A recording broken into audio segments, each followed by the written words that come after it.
In this video, we're going to be talking about SMART goals. This is the last activity that we'll be collecting after all the sessions. And the reason that we do this is that we want our participants to have a goal. And it might be around prevention, or it might be around something that they learned during screening. So we're going to have you make a SMART goal, but the first thing I want you to do is actually write your address on this, because in 3 months we are going to send this back to you. And after you've written your goal and you see this in 3 months, you can actually ask yourself, have I been working towards my SMART goal? Am I reaching the goal that I set 3 months ago?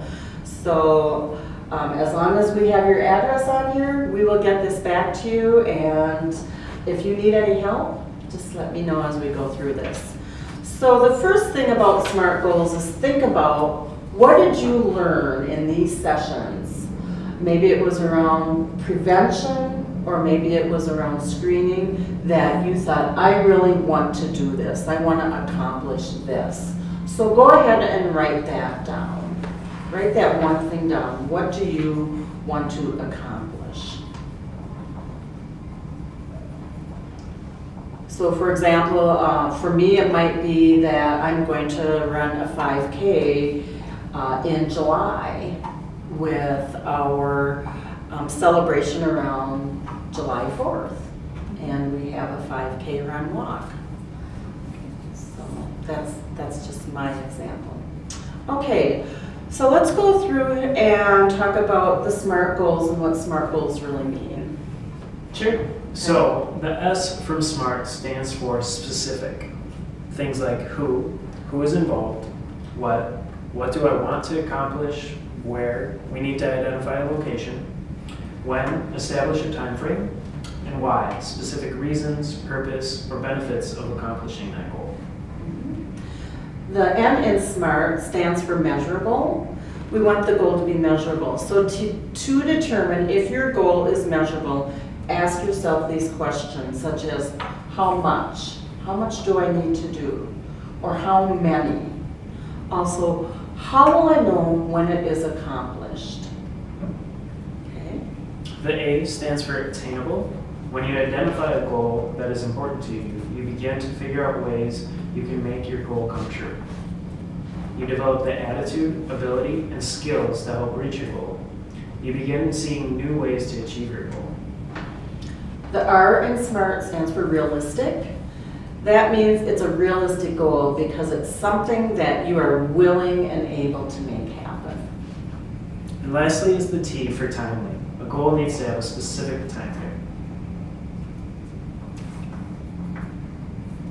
Okay, so I see that you're all writing. That's great. Does somebody want to share their goal? Sure. I guess for me, it would be around sleep. So to consistently get 7 hours of sleep a day during the weeks of Monday through Friday. Okay, all right. And how are you going to do that? I would have to set a schedule, essentially, Okay. get a routine. I realize that kind of on the weekends things aren't as set, but during the week with work and everything, that's easier to do. Okay, so if we look at the SMART goals with the S being specific, is there somebody else that is involved in this? I'd just be myself. Okay, all right. And you want to get more sleep. And so you set a time frame. You looked at specifically, especially Monday through Friday. And so what's the benefit of your accomplishing this goal? You know, why do it? Energy, being able to be alert and kind of every day. I notice that not only mentally but physically, my mood and yeah. Okay, all right. How is it measurable? How will you know when it's accomplished? Well, I guess I could keep a record, maybe. Sure, you can keep a sleep log. That's Yeah. a great idea. Do you think it's really attainable? I think that it'll be hard to attain, but it's something that I can work towards, and keeping a log would be really helpful in tracking that. that sounds realistic to me. Yep. And when are you gonna start this? This should have a specific time frame, so. Oh, okay, next week. Okay. Monday. We can start it then. Okay, that sounds great. Go ahead and write that down if you didn't write it down. Well, thank you for sharing your goals, and make sure that you have everything written down that you want to, and then we will send this postcard to you in 3 months, and you can do a self-check on how you are doing with that. Thank you. Thank you.